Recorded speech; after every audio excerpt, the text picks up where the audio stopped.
Hi. സാധാരണ ജോലി കിട്ടിക്കഴിഞ്ഞാൽ സമാധാനമായിട്ട് എവിടെയെങ്കിലുമൊക്കെ ഇരിക്കാമെന്ന് വിചാരിക്കുന്ന ആളുകളാണല്ലോ നമ്മളെല്ലാവരും. പക്ഷേ എൻ്റെ കാര്യത്തിൽ നേരെ തിരിച്ചായിരുന്നു. ജോലി കിട്ടിയപ്പോഴാണ് ഒരു സമാധാനക്കേട് വന്നത്. ഒരുപാടധികം ടാസ്കുകൾ ഓരോരോ വർഷത്തിൽ കംപ്ലീറ്റ് ചെയ്യേണ്ടതുണ്ടാവും. കഴിഞ്ഞ വർഷം എനിക്ക് കുറച്ച് ഞാൻ ഉഴപ്പായിരുന്നു. അതായത് കുറേ കാര്യങ്ങളൊക്കെ പെൻഡിങ് വെച്ചു. അപ്പോൾ നമുക്ക് ഇടയ്ക്കിടയ്ക്ക് റിവ്യൂ മീറ്റിംഗ് ഒക്കെ വരും നമ്മുടെ ജോലിയുടെ ഭാഗമായിട്ട്, ഫണ്ടിങ്ങിൻ്റെ ഭാഗമായിട്ടൊക്കെ. ആ സമയം വരുമ്പോഴാണ് ആകെപ്പാടെ ചൂട് പിടിച്ചിട്ട് വർക്ക് ചെയ്യാൻ തുടങ്ങുക. അങ്ങനെ ഒരു ദിവസമായിരുന്നു ഇന്നും. ഇന്ന് എൻ്റെ ഒരു ജൂനിയറിൻ്റെ കല്യാണം ഉണ്ടായിരുന്നു. അപ്പം ഒഴിവാക്കാൻ പറ്റാത്തതായതുകൊണ്ട് എനിക്കവിടെ പോകേണ്ടി വന്നു. കുറേ മക്കളെയൊക്കെ കണ്ടു. അടിപൊളിയായിരുന്നു. കല്യാണമൊക്കെ കഴിഞ്ഞ് വന്നു.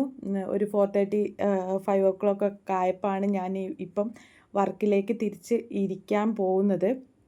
ഏകദേശം കുറേ കാര്യങ്ങളുണ്ടാവും കേട്ടോ. അതുകൊണ്ടാണ് ഞാൻ ഈ വർക്ക് ഡയറിയിൽ ആദ്യമേ എഴുതി വെക്കും എന്തൊക്കെ കാര്യങ്ങളാണ് ചെയ്യാനുള്ളതെന്നൊക്കെ. ഒരു ടാസ്ക് എഴുതി വെക്കും. അതിന് ശേഷം ഈ കാണുന്നത് എൻ്റെ വർക്ക് ചെയ്യുമ്പോഴുള്ള നോട്ടാണ്. അതായത് ഞാൻ എന്തൊക്കെ കാര്യങ്ങൾ ചെയ്യാനുണ്ട്, എന്തൊക്കെ കാര്യങ്ങൾ പെൻഡിങ് വെച്ചിട്ടുണ്ട്, എന്തൊക്കെ കാര്യങ്ങളാണ് ചെയ്തുകൊണ്ടിരിക്കുന്നത് എന്നൊക്കെയുള്ള കാര്യങ്ങളൊക്കെ ഓർത്ത് വെക്കാനൊന്നും എൻ്റെ തലയിൽ അത്രയ്ക്ക് സ്ഥലം ഇല്ലാത്തത് കൊണ്ട് ഞാനിതെല്ലാം എഴുതി വെക്കാണ് പതിവ്.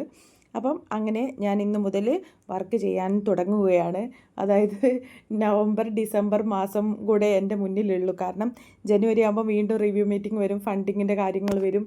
അപ്പം ഇങ്ങനെ പ്രോജക്റ്റ് സയൻറ്റിസ്റ്റുകളൊക്കെ ആയാലുള്ള പ്രശ്നം എന്താണെന്ന് വെച്ചാൽ നമ്മളുടെ വർക്കിനനുസരിച്ചാണ് അവർ ഫണ്ടിങ് നീട്ടിത്തരുന്നതും അതിനനുസരിച്ചുള്ള ഫണ്ടൊക്കെ നമുക്ക് സാങ്ഷനാക്കി തരുന്നതൊക്കെ. അപ്പോൾ അതുകൊണ്ട് തന്നെ നമ്മുടെ റിവ്യൂ കമ്മിറ്റീൻ്റെ മുന്നിൽ നമ്മൾ ഒരു തകർപ്പൻ പെർഫോമൻസ് കാഴ്ചവെച്ചാൽ മാത്രമേ നമ്മൾക്ക് ഈ ഫണ്ടിങ് എക്സ്റ്റെൻഡ് ചെയ്ത് കിട്ടുള്ളൂ. എൻ്റെയൊക്കെ ഫണ്ടിങ് ഒരു 5 ഇയർ 6 ഇയറിലേക്കൊക്കെ ഉള്ളതാണ്. അപ്പോൾ ഫണ്ടിങ് കൂട്ടി തരണമെങ്കിൽ നമ്മൾ അതിനനുസരിച്ചുള്ള പെർഫോമൻസ് ചെയ്യുന്നുണ്ടെന്ന് അവരെ കാണിക്കണം. അപ്പോൾ അതിന് വേണ്ടിയിട്ടുള്ള പെടാപ്പാടാണ് ഈ കാണുന്നത്.